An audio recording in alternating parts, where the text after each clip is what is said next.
ياسمين صبري تحتفل بعيد ميلادها 35 للمرة الخامسة. ياسمين صبري تحتفل مع جورجينا رودريغيز بعيد الميلاد.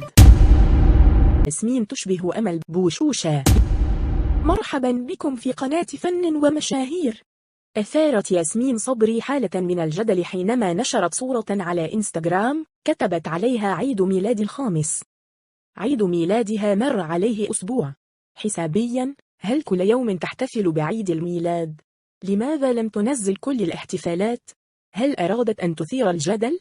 أم أنها أرادت أن تقلد جورجينا رودريغيز، خاصة وأن الصورة تزامنت مع احتفال جورجينا بعيد ميلادها 29 بأجواء مبهرة وديكورات ذهبية بمطعم بالرياض.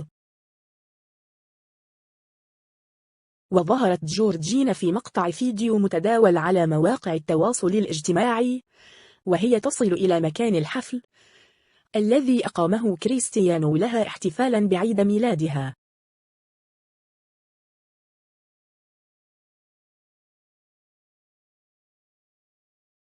إطلالة جورجينا وياسمين.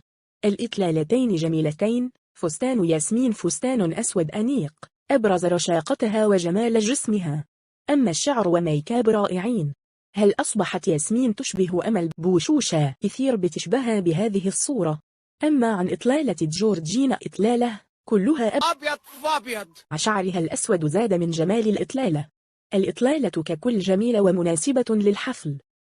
إذا أعجبك الفيديو اشترك في القناة واضغط على الجرس ليصلك كل جديد عن عالم الفن وأخبار المشاهير.